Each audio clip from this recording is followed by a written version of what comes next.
पर पढ़ते हैं। अब बात आती है ड्यूअलिस्टिक कॉन्सेप्ट। सेकंड पार्ट में हम लोग चलते हैं, दो तारा परिकल्पना।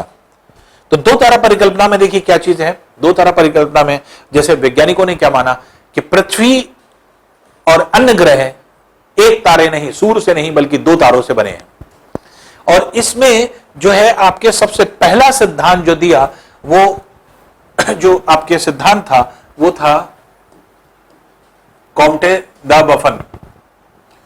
तो कॉम्टे द बफन ने जो है आपके सबसे पहले सिद्धांत दिया, और जिसकी वजह से इनका जो सिद्धांत था, ये जो इन्होंने सिद्धांत दिया वो था कोलिजन थ्योरी, टकराव परिकल्पना, जिसे कहा जाता है बफन की टकराव परिकल्पना। तो बफन की टकराव परिकल्पना जो थी, उसको जो है कैसे हम लोग जो है एक्सप्रेस करते हैं या किस तरह से बताते हैं।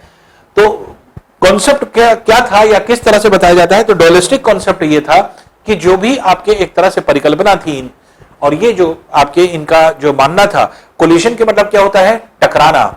दो चीज जब कोलाइड करती है, कोलाइड से कोलिजन बना है, तो कोलाइड जो है, कोलाइड करने का मतलब हो जाता है टकरा जाना। तो बफन का मानना यह था, इन्होंने जो सिद्धांत दिया था, यह दिया था 1749 में, और जबकि कांट ने, इमानुएल कांट ने कब दिया था, 1755 में। इसका मतलब कांट के सिद्धांत देने से 6 साल पहले ही यह सिद्धांत दे चुके थे। 6 इयर्स का डिफरेंस है। इसके मतलब कि पहला सिद्धांत कस्ते द बफन को हम लोग क्यों पढ़ते हैं, कमते द बफन को। तो कमते द बफन को हम लोग इसलिए पढ़ते हैं क्योंकि पहले ये शख्स थे जिन्होंने पहली बार कल्पना करी। इनसे पहले किसी ने नहीं सोचा था कि ग्रह कैसे बने होंगे या पृथ्वी कैसे बनी होंगी। ये पहले शख्स हुए जिन्होंने पहली बार कल्पना करके उसको थ्योरी में कन्वर्ट किया। तो पहली बार इन्होंने कल्पना किया कि हाँ ग्रह कैसे बने होंगे, जबकि इनके सिद्धांत में बहुत ज्यादा दम नहीं था, बहुत ज्यादा जो है आपके एक तरह से चीजें जो है एक तरह से नहीं जो है बहुत ज्यादा फीजिबल थी, और ना ही बहुत साइंटिफिकली इन्होंने चीजों को प्रूफ किया। इनका यह मानना था, टकराव परिकल्पना क्या थी बफन की, इनका यह मानना था कि जो आपके पिंड है, तारे जिनको कहा जाता है, यूनिवर्स का फॉर्मेशन हुआ, ढेर सारे तारे बन गए, तो इनका यह मानना है सारे तारे घूम रहे हैं। तो इनका यह मानना था कि एक कोई विशाल तारा था जो हमारा सूर्य था, अपने अक्ष पर घूर्णन गति कर रहा है, रोटेट कर रहा है। एक तारा आया होगा, छोटा तारा, और यह तारा आकर के इससे टकरा गया, और टकराने के बाद यही छोटे छोटे भाग में कन्वर्ट हो गया, और यही छोटे भाग जो बन गए वो प्लैनेट्स बन गए। तो एक छोटा तारा आया, आकर के बड़े तारे से टकराया, टकराने के पश्चात इसके टुकड़े हो गए, और ये टुकड़े जो है आपके ग्रहों में कन्वर्ट हो गए। इसके मतलब आज का प्लैनेट्स बन गए। अब इन्होंने कहा तो सारी चीजें थी, क्या ऐसा हुआ? अब थोड़ा सा विचार करिए। अगर हम ये मान लें कि ये दोनों,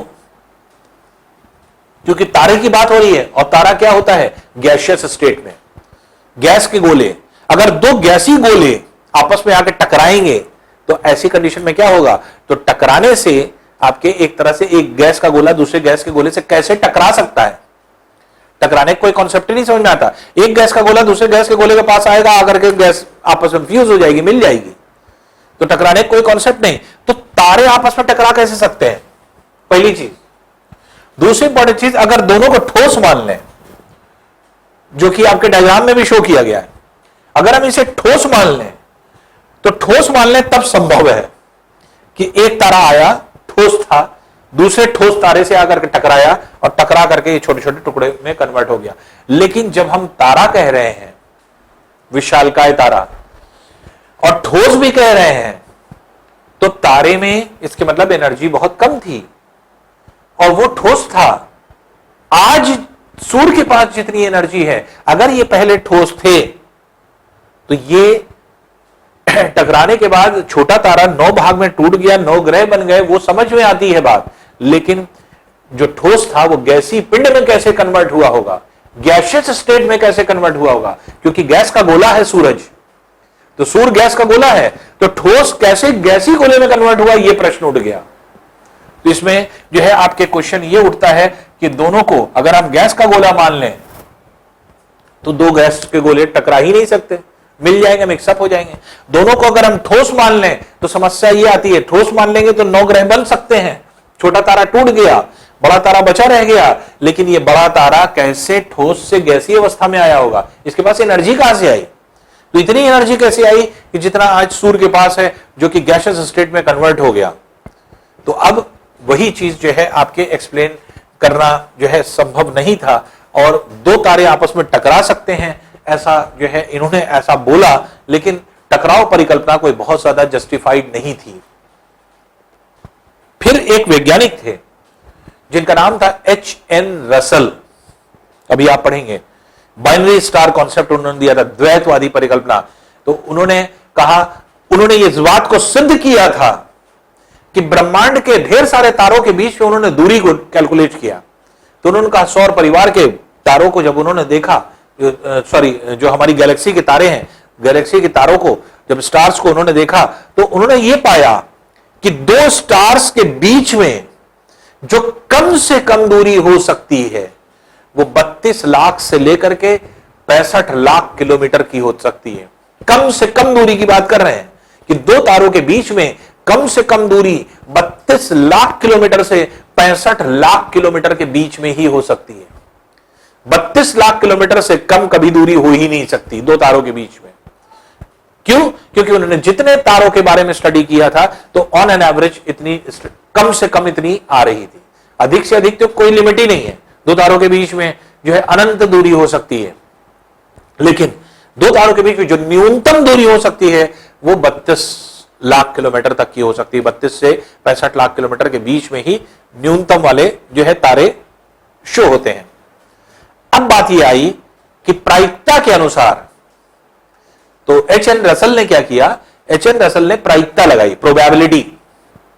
तो प्रायिकता लगाई और यह देखा कि अगर दो पिंड 32 लाख किलोमीटर कम से कम दूर हैं और अपनी अपनी कक्षा में मूव कर रहे हैं, अपने अपने जो है ऑर्बिट्स में मूव कर रहे हैं, तो कितनी प्रायिकता है, प्रोबेबिलिटी कितनी है कि दो तारे आपस में टकरा जाएंगे जब 32 लाख किलोमीटर दूर है।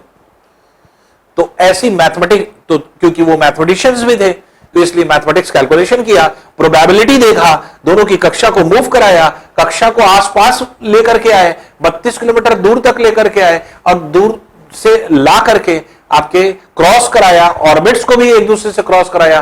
देखिए कि कितनी प्रायिकता है, प्रोबेबिलिटी कितनी है कि एक तारा दूसरे तारे से टकरा जाए। तो प्रायिकता कितनी निकली? नगण्य, नेग्लिजिबल। तो H.N. रसल इस बात को सिद्ध कर चुके हैं कि दो तारे आपस में टकरा ही नहीं सकते कभी, दो तारे, दो स्टार्स कभी नहीं टकरा सकते। तो इसलिए दो तारों के बीच में टकराहट हो ही नहीं सकती। तो इस वजह से जो है उनका सिद्धांत, तो उस अगर हम H.N. रसल की बात देखें तो ये वाला सिद्धांत वैसे भी बेकार हो जाता है, इसका कोई मतलब नहीं रहता कोलिशन थ्योरी का, क्योंकि ये तो सीधे कह रहे हैं, बफन ने ये कह दिया कि एक तारा दूसरे तारे से टकरा गया, जबकि H.N. रसल जो है ये आपके इस बात को सिद्ध कर रहे हैं कि हां दो तारे आपस में टकरा ही नहीं सकते, उसकी प्रायिकता नगण्य है, नेग्लिजिबल है। तो नेग्लिजिबल है इसका मतलब दोनों तारों का आपस में कोई मेल नहीं हो सकता और टकरा नहीं सकते। इसके बाद फिर सिद्धांत आया, ये तो खैर बहुत ही पहले सिद्धांत था, सबसे पहले ये सिद्धांत दिया था, और फिर दो तारा परिकल्पना में, दो स्टार थ्योरी में बहुत साल लगे, कोई काम नहीं हुआ। वैज्ञानिक आपस में खाली ढूंढ रहे थे, सोच रहे थे, बाकी बता रहे थे जो है सारी चीजों को, लेकिन कोई बहुत ज्यादा कॉन्क्रीट चीज नहीं मिली। फिर 1905 में आकर के, 1905 में आकर के एक चेम्बरलिन महोदय थे, जो वैज्ञानिक थे, स्कॉलर थे चेम्बरलिन। उन्होंने क्या किया? उन्होंने एक थ्योरी दिया। उनकी थ्योरी भी बहुत ज्यादा इफेक्टिव नहीं थी, लेकिन उन्होंने जो थ्योरी दिया उनसे काफी कुछ जो है बातें समझ में आई। चेम्बरलिन का क्या मानना था? उन्होंने कौन सा थ्योरी दिया? इन्होंने कहा प्लैनेटेसिमल थ्योरी। प्लैनेटेसिमल थ्योरी क्या थी? प्लैनेटेसिमल क्या होता है? प्लैनेट्स से प्लैनेटेसिमल बना है। प्लैनेटेसिमल मतलब क्या होता है?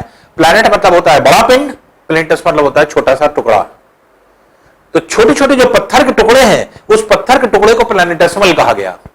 तो प्लैनेटेसिमल थ्योरी क्या थी? इनका यह मानना था कि प्लैनेटेसिमल थ्योरी इस तरह से बनी कि इनका यह मानना था कि एक तारा जो था वो आपके एक तरह से मौजूद था, दूसरा तारा कहीं से गुजरा होगा और गुजरने की वजह से इस तारे से थोड़े थोड़े पदार्थ बाहर की ओर निकल आए, और जो पदार्थ निकल आए यही जो है आपके पत्थरों के टुकड़े थे जो आपके एक तरह से बाहर की ओर निकले।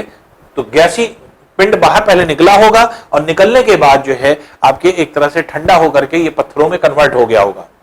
तो ये पत्थरों में कन्वर्जन जैसे यहां पर दिखाया जा रहा है, देखिए विशालकाय तारे का मार्ग जा रहा है, सूर्य ये है, तो जब ये गुजरा होगा इसने खींचने की वजह से ये गैसी पिंड बाहर की तरफ निकले, और जब गैसी पिंड बाहर की तरफ निकले धीरे धीरे ठंडे हुए होंगे और ठंडे होकर के यही ग्रहों में कन्वर्ट हो गए होंगे और ये तारा अपनी जगह कहीं चला गया। या यहां पर भी देखिए इसी तरह से बताया जाता है कि सन है, कोई तारा यहां से पास से गुजरा, और जब पास से गुजरा इसके अंदर से गैस का पदार्थ खींचता हुआ चला गया होगा, और गैस का पदार्थ ढेर सारा खींचा और खींचने के बाद ये तारा तो चला गया, और ये जो पदार्थ खींचा बाहर की तरफ ये धीरे धीरे करके ठंडा होता चला गया। प्लैनेटेसिमल ये दिखाया गया है, पत्थरों के टुकड़े जो उत्सर्जित हुए निकले, ये आपके सूर्य से निकले प्लैनेटेसिमल अर्थात बड़े बड़े पत्थर, और पत्थर जो निकले तो यही धीरे धीरे करके आपके कंडेंस हुए, और कंडेंस करके क्या हुए, ग्रहों में कन्वर्ट हुए। तो प्लैनेटेसिमल से प्लैनेट्स बना है। तो प्लैनेटेसिमल को हिंदी में कहते हैं ग्रहाणु, तो ग्रहाणु से ग्रह बने। तो ग्रहाणु परिकल्पना इसको इसीलिए कहा जाता है, प्लैनेटेसिमल थ्योरी कहा जाता है चेम्बरलिन की विचारधारा को, जिनका यह मानना था कि सूर्य था और सूर्य के बगल से पास से एक तारा गुजर गया, और यह तारा जब गुजरा होगा तो उसने गैस को खींचा होगा, और गैस के खिंचाव की वजह से कुछ गैस बाहर की ओर खिंच गई सूर्य से, तारा तो चला गया, जो खिंचा हुआ पदार्थ था यह सूर्य के चारों तरफ जो घूमने लगा होगा, और घूमने के बाद धीरे धीरे करके ठंडा हो गया, और ठंडा होकर के जो है आपके एक तरह से इसने क्या किया होगा, इसने जो है आपके एक तरह से ठंडा होकर के ग्रहों में कन्वर्ट हो गया, और सूर्य अपनी जगह विद्यमान है, तारा अपने चला गया होगा कहीं। तो इस तरह की बात चेम्बरलिन ने किया, लेकिन चेम्बरलिन बहुत इफेक्टिवली इस बात को नहीं कह पाए, लेकिन इनकी विचारधारा से दूसरे लोगों को जो है आपके एक तरह से प्रेरणा मिली, और इससे इसको देखते हुए फिर क्या हुआ कि जेम्स जीन ने अपने सिद्धांत को सामने जो है आपके रखा। तो जेम्स जीन का सिद्धांत भी लगभग जो है इसी का मॉडिफाइड फॉर्म आप मान सकते हैं चेम्बरलिन का था। तो चेम्बरलिन, लेकिन उन्होंने हर एक चीज बहुत कॉन्क्रीट वे में बताई। अब देखिए कैसे जो है इन्होंने बताया कि जो जितने भी आपके ग्रह हैं ये सारे ग्रह कैसे जो है आपके बने या किस तरह से बने। तो चेम्बरलिन का सिद्धांत कोई बहुत ज्यादा इफेक्टिव नहीं था, क्योंकि इन्होंने सिर्फ इतना बताया कि गैस खींची और ये जो है आपके ठंडा हो गया, तो बहुत ज्यादा जो है एक्सप्लेनेशन इन्होंने नहीं दिया। लेकिन इसी के बाद एक सिद्धांत आता है जो जेम्स जीन का सिद्धांत होता है। जेम्स जीन का सिद्धांत जो है आपके ज्वारी परिकल्पना कहलाता है।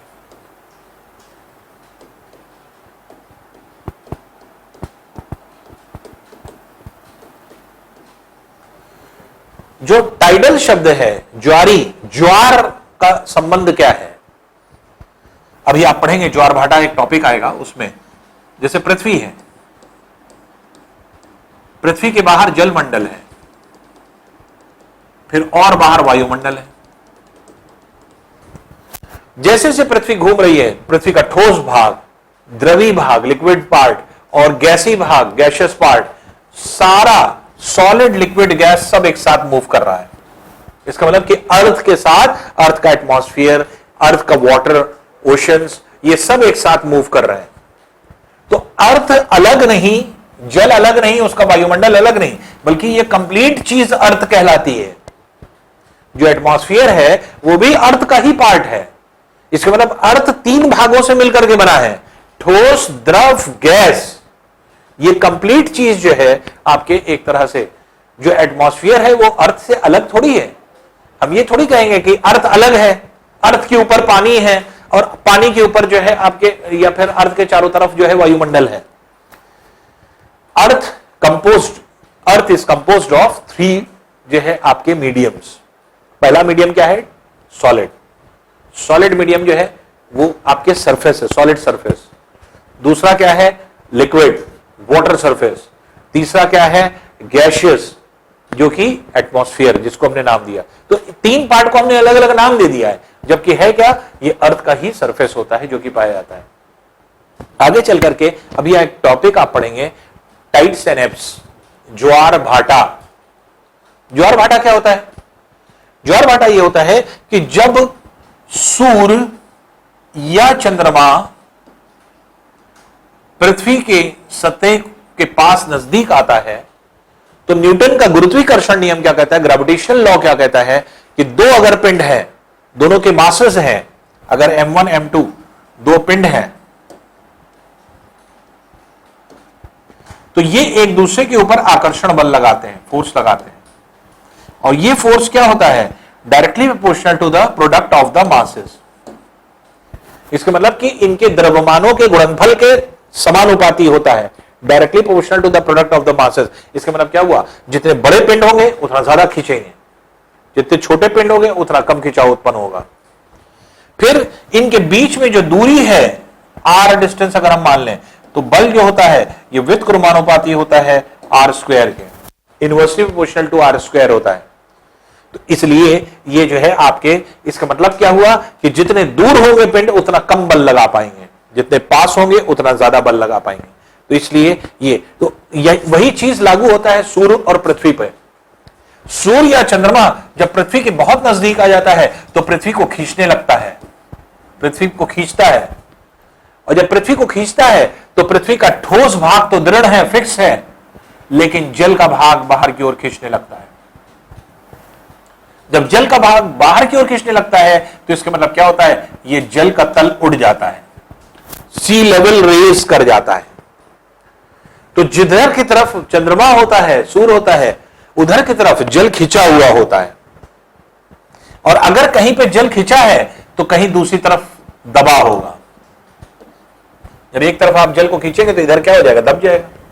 तो इसके मतलब कि एक जगह सी लेवल डाउन होता है तो दूसरी जगह सी लेवल अप हो जाता है, तो पानी इस तरह से हो जाता है। तो इस उठने वाले इस बल की वजह से जल का स्तर उठ रहा है, सी लेवल उठ रहा है। इसी बल को क्या कहा जाता है? टाइडल फोर्स, ज्वारी बल। तो जेम्स डीन ने क्या कहा कि ज्वार का कॉन्सेप्ट क्या था? इन्होंने कहा कि एक ज्वारी बल लगा एक तारे और दूसरे तारे के बीच में। तो इनका यह मानना था कि पहले सूर्य था, प्रोटोसन, प्राचीन सूर्य, एक विशाल तारा इसके नजदीक से गुजरा होगा, जो इससे ज्यादा बड़ा था, ये इस तरह से गुजरा होगा, और इसके गुजरने में इन्होंने क्या बताया कैसे गुजरा होगा? जब ये काफी नजदीक आ गया तो इसको ये खींचने लगा, खींचने की वजह से इसके अंदर से पदार्थ बाहर की ओर निकलने लगा। जब ये यहां से यहां सेकंड पोजीशन पे आया होगा, जब ये तारा यहां से यहां पहुंचा, तो अब ये दूरी पहले की तुलना में अब दूरी कम हो गई। दूरी के कम होने से बल का मान क्या हो जाएगा? बढ़ जाएगा। बल का मान बढ़ने से और ज्यादा पदार्थ खींचने लगा होगा। फिर सबसे कम दूरी हो गई, जब दोनों तारे नियरेस्ट हो गए तो सबसे ज्यादा बल लगने लगा, इसलिए पदार्थ और ज्यादा खींचने लग गया होगा। इसी तरह से अब जब ये तारा दूर जाने लगा, दूरी बढ़ गई, और दूरी के बढ़ने से अब पदार्थ जो है आपके कम मात्रा में निकलने लगा होगा। तो पदार्थ को कैसे निकाला जा रहा है? ऐसे। इसका मतलब पहले बढ़ रहा है इसकी मोटाई, ये ऐसे बढ़ रही है, और यहां आकर के बीच में आकर के जो मैक्सिमम मोटाई है वो यहां पे निकल रही थी, क्योंकि न्यूनतम दूरी थी। और न्यूनतम दूरी के बाद अब दूरी जैसे जैसे बढ़ती जा रही है तो अब जो है पदार्थ का उत्सर्जन कुछ ऐसा हो रहा होगा। इसका मतलब पदार्थ अब कम मोटाई में निकल रहा होगा, मोटाई कम होती चली जा रही है, इसलिए इस आकार में पदार्थ निकला। और ये पदार्थ जब निकला तो इसकी सतह को इसने छोड़ दिया, इसके चारों तरफ परिक्रमा करने लगा, घूमने लगा, और ये तारा कहीं चला गया। सिंपल सी थ्योरी ये थी। तो ये जो है आपके तारा जो था ये आगे की ओर बढ़ रहा है, और आगे की ओर बढ़ करके ये जो है आपके दूर चलता चला जा रहा है। इससे गैस बाहर की ओर निकली और गैस के बाहर निकलने से धीरे धीरे करके ये सूर्य के बाहर निकली, यही इसके चारों ओर परिक्रमा करने लगी। धीरे धीरे करके ये ठंडा हुआ होगा और ठंडा होकर के ये धीरे धीरे करके आपके ग्रहों में गोली आकार में कन्वर्ट होने लगा। ठंडा होने पर गोली आकार में कन्वर्ट होने लगा। ये किस सिद्धांत के अनुसार इन्होंने बताया? ये बताया इन्होंने पृष्ठ तनाव के कारण। फिजिक्स में आपने पढ़ा होगा पृष्ठ तनाव, सरफेस टेंशन। सरफेस टेंशन का नियम क्या है? सरफेस टेंशन का नियम यह है कि सतह पर लगने वाला वो बल, सरफेस पर लगने वाला वो बल जो किसी पिंड को अधिक से अधिक आयतन को कम से कम क्षेत्र में ले जाने का प्रयास करता है। और आपने ढेर सारे जो है आपके एक तरह से देखे होंगे आकार, जैसे 3D फिगर्स में आपने पढ़ा होगा स्फीयर, गोला, घन, क्यूब, घनाभ, क्यूबॉइड, ढेर सारे फिगर्स होते हैं। जैसे गोला है, जैसे बॉल होती, बेलन है, सिलेंडर, शंकु है, कोन, क्यूब है, डिफरेंट शेप है। एक ही वॉल्यूम ले लीजिए सबका, मान लीजिए 1 मीटर क्यूब का हमने सब बना डाला, एक गोला बना डाला 1 मीटर क्यूब का, एक जो है बेलन बना डाला, एक शंकु बना डाला, एक जो है आपके एक तरह से इसको बना डाला घन को। जब एक ही वॉल्यूम आपने लिया है, अब सबकी सरफेस एरिया निकाल लीजिए, जितना सरफेसेस हैं उन सबका एरिया निकाल लीजिए, तो आप देखेंगे सबसे कम एरिया किसका होता है? गोले का। और पृष्ठ तनाव क्या करता है? पृष्ठ तनाव का सिद्धांत क्या कहता है? सतह पर लगने वाला वो बल जो किसी अधिक से अधिक पदार्थ को कम से कम जो है क्षेत्र में सिकोड़ दे। तो जब कोई गोला होता है तो गोले की सतह पर यह बल लगता है, और जिसकी वजह से क्या होता है, अपने आप नेचुरल वे में कोई भी चीज अपने आप गोले में कन्वर्ट हो जाती है। जैसे फॉर एग्जांपल बारिश की गिरने वाली बूंदें, जब बारिश होती है तो गोल आकार होता है, तो गोल आकार अपने आप गिरती हैं। जब आप पहली बार बारिश होने लगे तो आप जब आंगन है, आंगन में देखिए, जब बारिश गिरती है तो गोल उस जगह पे स्पॉट बन जाता है। गोल क्यों बना? क्योंकि स्फेरिकल शेप में आ रहा था, तो वहां पे सर्कुलर जो है आपके पूरा आप देखेंगे स्पॉट बना बूंद का। अपने आप बूंद गोली आकार में जाती, क्यों? क्योंकि पृष्ठ तनाव के कारण, सरफेस टेंशन के कारण। हलवाई जब लड्डू बनाता है तो आप देखेंगे मोतीचूर जो बनाता है या बूंदी बनाता है, आप देखें ऊपर से जो है मैदा, बेसन जो भी हो, मैदा जो होता है वो ऊपर छोड़ता जाता है, नीचे छन्ना हिलाता जाता है, अपने आप गिरने वाली बूंदें गोल हो जाती हैं, गोल गोल गिरती हैं। क्यों गोल गोल गिरती हैं? पृष्ठ तनाव के कारण, सरफेस टेंशन के कारण। इसी वजह से इन्होंने कहा कि ये जो आपके पिंड थे जो बाहर निकले, इस पर पृष्ठ तनाव लगा होगा, सरफेस टेंशन। पृष्ठ तनाव के लगने से जब सिकुड़न उत्पन्न हुई तो धीरे धीरे करके ये गोली आकार में कन्वर्ट होने लगे। तो जो पदार्थ निकला है, ये पदार्थ सिकुड़ रहा है छोटे छोटे पार्ट में, और ये सिकुड़ करके क्या है, धीरे धीरे गोली अवस्था में कन्वर्ट हो रहा है। किसके कारण? पृष्ठ तनाव के कारण। और पृष्ठ तनाव के कारण जो है आपके इस तरह के आकार बना होगा। और अगर आप देखें तो ऐसा मानना है, जैसे सूर्य के साथ अगर आप देखें तो जो हमारी आज ग्रह का आकार है, सारे ग्रहों का आकार वो कुछ ऐसा ही है। आप देखेंगे जितने बड़े ग्रह हैं वो सब बीच में हैं।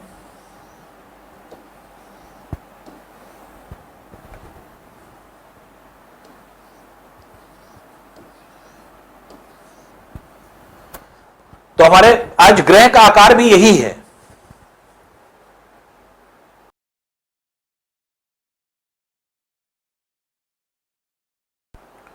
ग्रह का आकार भी हम लोगों का यही है। बीच में बृहस्पति, जुपिटर, फिर सैटर्न, शनि, फिर यूरेनस, अरुण, फिर वरुण, नेपच्यून, यहां पर मरकरी, बुध, फिर शुक्र, वीनस, फिर पृथ्वी, अर्थ, फिर मंगल, मार्स। तो आज भी अगर हम देखें तो सूर्य से निकलने वाले पदार्थ का आकार वही है जो जेम्स जीन ने बताया था, यही आकार है। बीच में बड़े ग्रह हैं, किनारे पर चलने पर छोटे होते चले जाते हैं। जैसे बृहस्पति से छोटा शनि है, जुपिटर से छोटा सैटर्न है, सही है। सैटर्न से छोटा कौन है? अरुण, ये भी सही है। अरुण से छोटा वरुण है, यूरेनस से नेपच्यून छोटा है, ये भी सही है। बुध से बड़ा शुक्र है, ये भी सही है। शुक्र से बड़ा पृथ्वी है, ये भी सही है। पृथ्वी से बड़ा मंगल है और मंगल से बड़ा बृहस्पति है। बस पृथ्वी से बड़ा मंगल है, यही चीज गलत है। यही आलोचना थी इस सिद्धांत की, क्रिटिसिज्म जिसको हमने कहा। ढेर सारे क्रिटिसिज्म हुए। जेम्स जीन ने यह सिद्धांत कब दिया? चेम्बरलिन ने दिया था आपके 1905 में, गृहाणु परिकल्पना। उसी से मिलती जुलती ये परिक्रमा है, लेकिन इन्होंने हर चीज प्रूफ किया है। इन्होंने 1919 में दिया, 1919 में। और फिर इसमें और संशोधन जो प्रस्तुत किया वो जेफरी ने किया था 1929 में। जेफरी ने इसको संशोधित किया। तो यहां पर क्या है, जो मेन क्रिटिसिज्म था वो यही था कि सारी चीजें सही हैं, पृथ्वी से बड़ा मंगल को होना चाहिए था, यहां पर सिद्धांत नहीं काम कर रहा है। पृथ्वी से बड़ा मंगल ग्रह को होना चाहिए था, लेकिन नहीं है। ऐसा क्यों? ऐसा किस लिए? ऐसा क्या माना जाता है या क्यों ऐसा है? तो इसका उत्तर नहीं मिला। लेकिन 1980s में इस पर काम हुआ। किसके लिए? हमने आपको पढ़ाया था, जब सोलर सिस्टम पढ़ा रहे थे तो हमने एक जो है आपके पिंड पढ़ाए थे, एस्टेरॉइड्स। एस्टेरॉइड्स जो आपकी होते हैं क्षुद्रिकाएं, जिनको हिंदी में कहते हैं। तो एस्टेरॉइड्स क्या है? तो वैज्ञानिकों ने, अमेरिकी वैज्ञानिकों ने यह बताया, पृथ्वी से ज्यादा बड़ा था पहले मंगल, बड़ा था।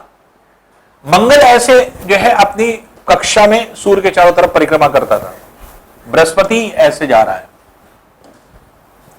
लेकिन बृहस्पति बहुत बड़ा था और इसका मंगल का गुरुत्व बल कम था, ग्रेविटेशनल पुल। और ग्रेविटेशनल पुल कम होने की वजह से जो किसी भी वस्तु का भार होता है, वेट, वो m इंटू जी होता है। और जी का मान क्या है? गुरुत्वाकर्षण बल, acceleration due to gravity.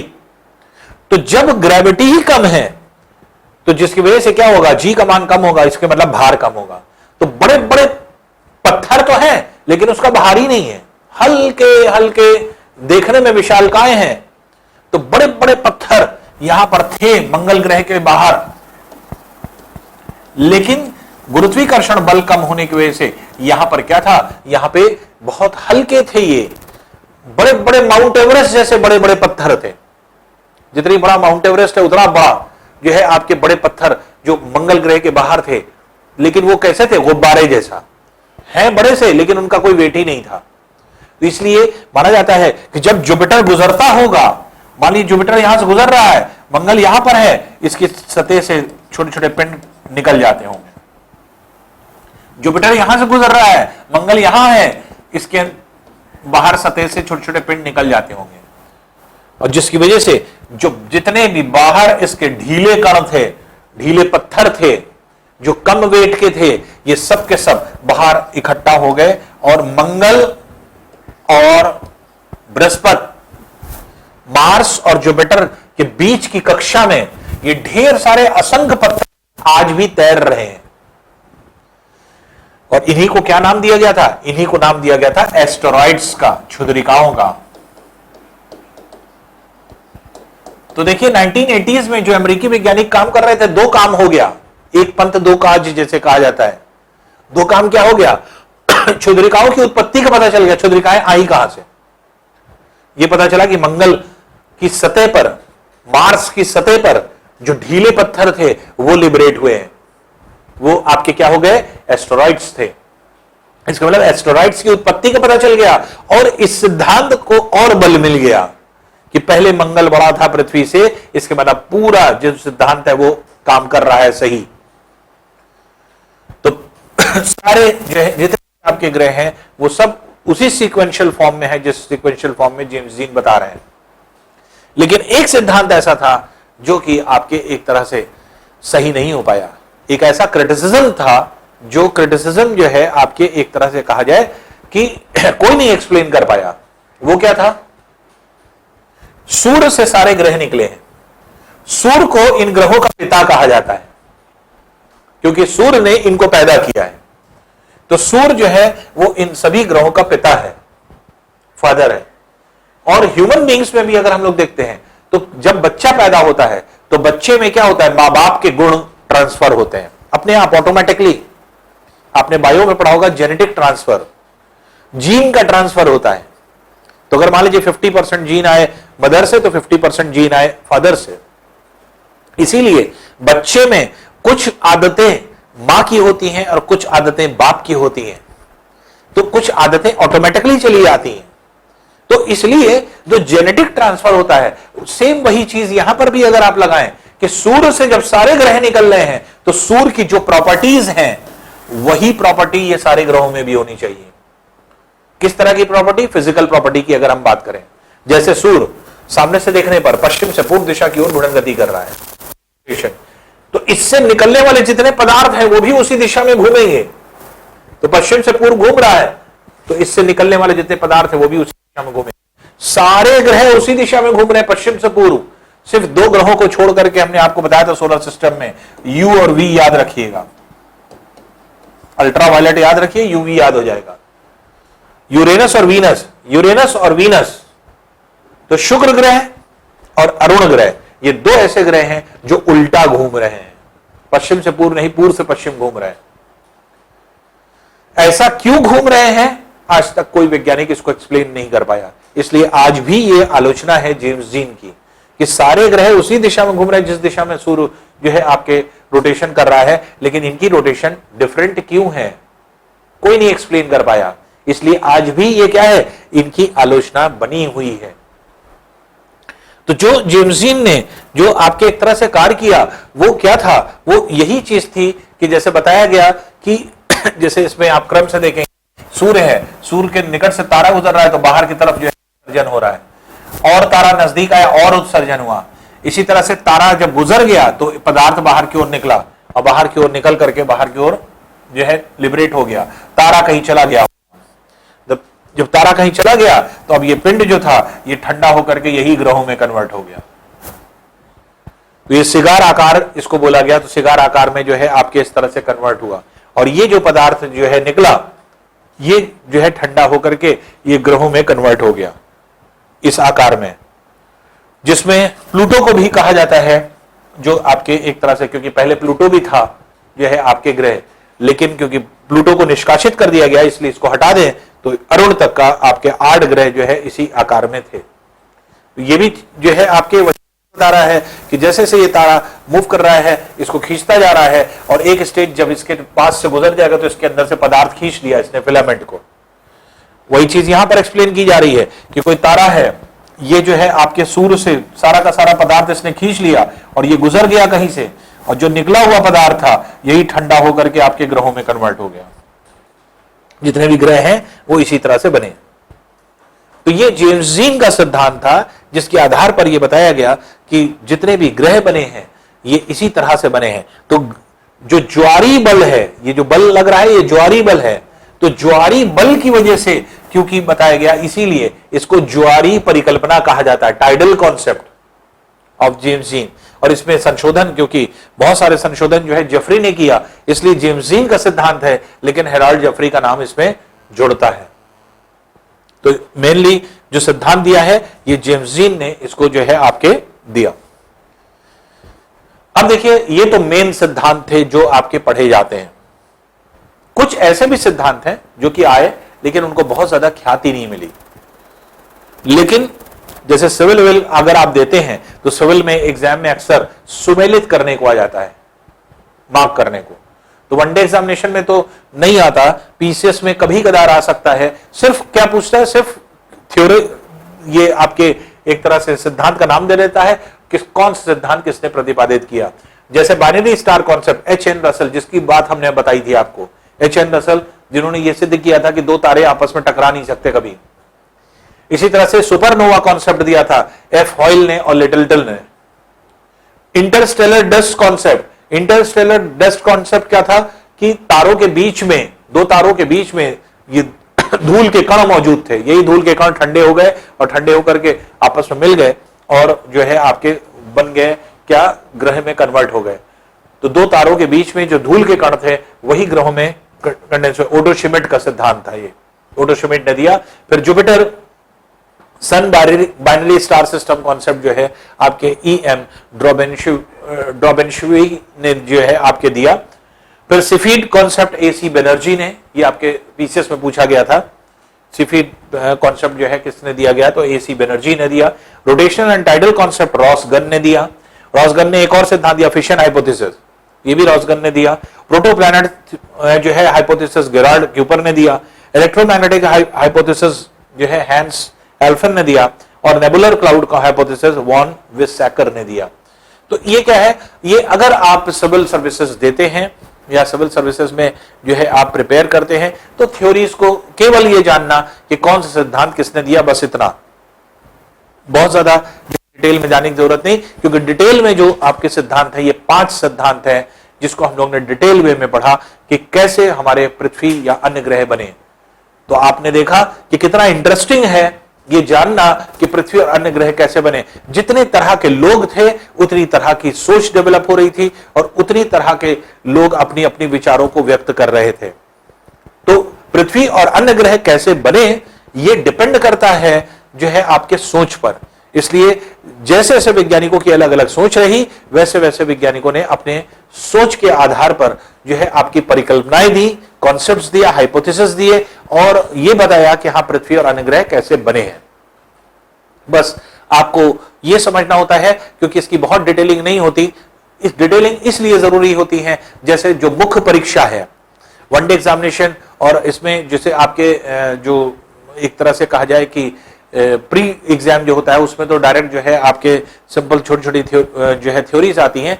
Detail हम इसलिए कर देते हैं, जैसे मान लीजिए सिविल सर्विसेज पेपर 1 अगर आप दे रहे हैं, तो पेपर 1 में अक्सर जो है आपके थ्योरीज क्रिटिसिज्म आ जाता है, किस तरह से क्रिटिसाइज करिए, किस तरह से जो है आपके एग्जामिन करिए थ्योरी को, क्रिटिकली एग्जामिन या एग्जामिन करिए थ्योरी को, डिस्कस करिए थ्योरी को। तो कई वैरायटी होती है क्वेश्चंस के पूछने की, वो तब आप कर पाएंगे जब पूरा आपको कॉन्सेप्ट क्लियर होगा, जब ये सारी चीजें आप जान पाएंगे। और ये सारी चीजें बहुत आसान है साइंटिफिकली पढ़ने पे। एक जगह पे पढ़ करके सारी चीजें नहीं मिलती, एक किताब से पढ़ करके सारी चीजें नहीं मिलती। हमने जो हमारी बुक है, हमने भी सारी चीजें नहीं लिखी हैं, कोशिश की है लिखने की, लेकिन हर कॉन्सेप्ट नहीं लिखा जा सकता। ये सारे कॉन्सेप्ट्स जो आपके हैं, ये सब अगर आपको पढ़ना है तो यूरोपियन राइटर की स्टॉलर बुक पढ़ना पड़ेगा, क्योंकि उसी से हमने मेनली स्टडी किया है। इसलिए स्टॉलर, और यहां आप देखेंगे जितनी भी किताबें हैं उसमें ये सब कॉन्सेप्ट्स बहुत हल्के फुल्के दिए या ना के बराबर दिए हैं, पता ही नहीं चलेगा आप पढ़िए क्या जो है कहना चाहता है थ्योरी। लेकिन जो आपके एक तरह से जो सिद्धांत हैं, इनको अगर आप देखें तो मॉर्गन की किताब है, मॉर्गन की जो है आपके थ्योरी होती है। फिर आपके स्टॉलर सबसे बेस्ट बुक है, जो कि आपके फिजिकल की आपकी बुक होती है। थोड़ा सा डिफिकल्ट जरूर है, इंग्लिश भी उसमें डिफिकल्ट है, लेकिन है बहुत प्यारी किताब जो आपके स्टॉलर की है, जिसमें फिजिकल का पार्ट तो बहुत ही प्यारा दिया हुआ है। तो ये सारी चीजें, कॉन्सेप्ट जो हम आपको बता रहे हैं, ये सब वहीं से निकल करके आए, निचोड़ निकल करके आए। तो इस तरह से, और वो भी अगर आप एक साथ पढ़ेंगे तो नहीं क्लियरली बहुत जो है क्लियर आउट कर पाएंगे। जिस तरह से हमने आपको बताया वो तरीका अगर आप लेंगे और यही चीज अगर मुख्य परीक्षा में लिख डालेंगे, आपको इतने नंबर मिलेंगे कि आप सोच नहीं पाएंगे। ये कॉन्सेप्चुअली इस तरह से लिखने पे मुख्य परीक्षा में लिख करके देखें तो, क्योंकि जो लिखी हुई किताबों की लिखी हुई चीजें होती हैं उस पर नंबर नहीं मिलते हैं, चाहे जितना अच्छा सजा के आप लिख लीजिए। लेकिन आपने किसी कॉन्सेप्ट को समझ करके एक्सप्लेन करके आप लिख रहे हैं तो वो चीज जो है आपको अपने वर्ड्स में जो आप लिखते हैं वो नंबर खींचती है। अपने वर्ड्स में लिखने का मतलब ये नहीं कि कुछ भी खाली पेज भर दिया, या जो है आपके मान लीजिए कि कुछ वर्ड्स में आया, जैसे मान लीजिए कि 400 वर्ड में लिखना है, 500 वर्ड में लिखना है, तो 500 वर्ड जबरदस्ती में कुछ भी लिख दिया। कुछ भी लिखने से नंबर नहीं मिलते हैं। टू द पॉइंट, क्या क्या चीजें हैं, किस तरह से आप एक्सप्लेनेशन देंगे। किसी चीज को 150 वर्ड में देना है तो 150 वर्ड में आप कैसे देंगे। किसी चीज को अगर आप 250 वर्ड में एक्सप्लेन करना है तो 250 वर्ड में कैसे एक्सप्लेन करेंगे। ये चीज का प्रैक्टिस होती है।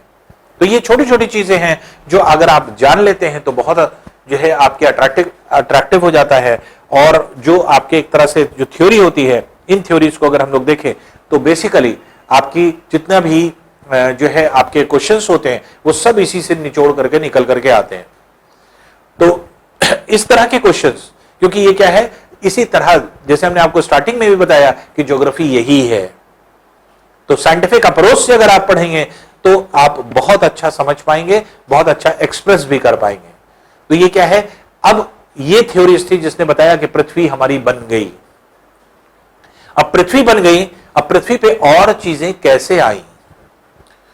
पृथ्वी जब बनी तो पृथ्वी अभी कंप्लीट तो बनी नहीं, अभी तो गैस का गोला है, गैस के गोले से निकली, ठंडी हुई, ठंडी होकर के अभी बनी।